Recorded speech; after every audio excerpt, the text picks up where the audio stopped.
Here for the Molson CARHA World Cup with three lovely ladies who have done quite a bit behind the scenes and also are players. Ladies, can you explain exactly what you've been able to do here for the World Cup?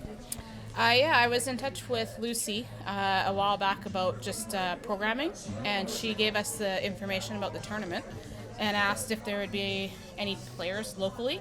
And so I posted it to say, hey, there's a tournament, and we got over 30 to 40 people. And once we got the interest, I touched base with Yvonne, and together we helped get 3 teams together and 4 goaltenders. One of our goaltenders is playing for Switzerland.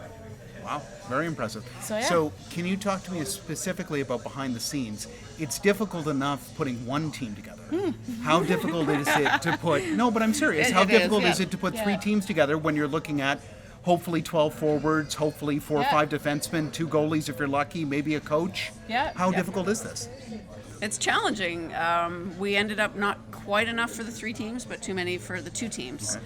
So we went to the spares that were listed on the CARHA site that had signed up as individuals looking for a team to play on. And we pulled in a couple of players from there. And since that, there's been players that have dropped out with injuries and illness, so we're, recruiting more spares all week long. And even just a couple of days ago, the Australian team was a late entry and they needed a goalie. So Lucy sends me a message, hey, can you find a goalie? Okay. And same with the Swiss. They lost a player yesterday, day before, and so we found them another player to fill in for their team this week as well. So. 1 hour before game time, showed up right 5 minutes before the game started, and she was out on the ice. Yeah. Well, I mean, Denise is part of their group now. that is the beauty of any sort of tournament, is sometimes it's a frantic scramble at the very end, and hopefully you pray and it works out. Yeah. All right, now this woman on my right, can you just tell me your name and also specifically what you've been able to do? Because I've been talking to them, don't want to leave you out. Yeah, no problem. My name is Whitney. I actually spend a lot of my time now on the bench. I'm actually a coach for Team BC, and we just got back from the Canada Winter Games. Okay. And so it was the first time in our history that we were able to come back with a gold. And so I haven't been playing for almost 3 years, but I know Debbie, and I just recently met Yvonne, and they invited me out. And so they got me back in the action with all these women, and it's been a pretty amazing experience getting back on the ice after being on the bench for, I'd say, about 12 years. So I've just been loving every moment of this, getting back in there. Which position do you play? I'm a defense. That was my career position, Okay, obviously far better than I am on a Sunday afternoon. But more importantly, the one thing I've asked specifically the Aussies and also the Warriors as well, the coach John, is what are the leaps and strides that you've seen in women's hockey? Because I remember, respectfully, in the early 90s when I was young, women's hockey was, more of a beer league field, right? And then eventually it did get Olympic participation in 1998. How have you seen the women's game grow in leaps and bounds?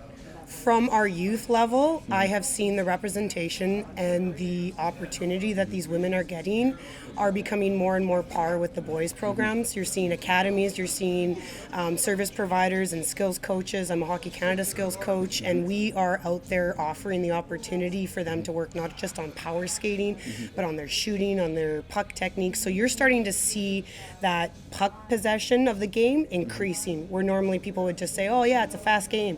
Then being out here with the women, you're seeing them actually applying. So these are women that played good caliber hockey when they were basically paving the way in creating leagues, whether it was university or even high caliber leagues as high as Hockey Canada. And now when we're out in these, you're seeing the ability to say, okay, what's my position? What am I supposed to do? So it's not just a bunch of women skating around chasing after a puck. You're seeing, okay, I know as a defenseman that I'm looking up and I got some forwards to pass the puck to. They're going down into the zone. They're creating offensive opportunity. Even in today's game, Debbie was down in the corner. I jumped in off the point. I called for her. She passed it to me. Those are the types of plays you see in a structured hockey game. And that's what you're seeing in the women's game. So when you say beer league, it's starting to turn into, no, it's just hockey at an older age. And it's structured hockey, and you're seeing the plays, and that is a huge testament to how the women's game has evolved over the years. I tend to look at it as more, just a brief aside, I worked at the Olympics in 2010. Canada, the women, played Slovakia, and it was their first ever Olympics, the Slovakian women, and I was in the rink behind the scenes, and the Slovakian women, unfortunately, they couldn't even do basic transitions. A lot of them were falling in the corner. Yeah. When I look at teams like the Z team for Australian stuff, granted the level of play is vastly different in the Molson CARHA World Cup, but the fact of the matter is these women basically look like the Slovakians from 13 years ago, right? Where they're learning the basics of the game, right? The transitions, this is a breakout pass, the things you're talking about, especially on defense, right? Yeah. Where you keep your head up. Oh, where's the puck going? The position play as well. Do you see it certainly improving when it comes to the Molson CARHA World Cup on the female side? I am very much seeing it improving, and that is a testament to the different countries and their recognition of we want to be a participant. We're tired of it just being Canada and U.S. in these finals, Right, yes. right? So what they're doing is they're reaching out to the countries, whether it's Canada, U.S., or even other European countries that have started to figure out how to offer this game, and they're bringing in the skills. And they're bringing in that opportunity, and it's just becoming an education process from grassroots all the way up. And that's why you're starting to see structured hockey in these opportunities. Okay, well, Whitney, thank you so much for No your time. problem. I really appreciate it. All right, that's it from here. Talking to these wonderful women who have decided to put together, was it 3 or 4 teams? I'm sorry. I was listening. We put together 3 teams. Okay. And so like the Warriors is basically like it's a mixture of people from my hockey experience. I used to play against Whitney. I play ringette with Yvonne. Oh, lovely. Okay. I've done people I played college with and university with. And then I also coach a 55+ team. So those players are on the team too. It's a mixture from 28-year-old to 60 on our team. So let's think about that. Let's put that in perspective. That's 4 different decades Yes. of hockey experience. So some people who have coached me are in this tournament, and they're not on this team, but they are on the 2 other teams. And people that have trained me, or people I have trained, because the Warriors is actually our company, Bodie's House of Hockey, and we're the Warriors, and that's who sponsored our team this year. Can we talk also about your experience so far, both of you, Debbie, Yvonne, during the Molson CARHA World Cup? What's your experience being on and off the ice here in Richmond? Oh, I love it. Yeah. Honestly, the Aussies, every time you score, they're like hugging me. And I got like 4 hugs.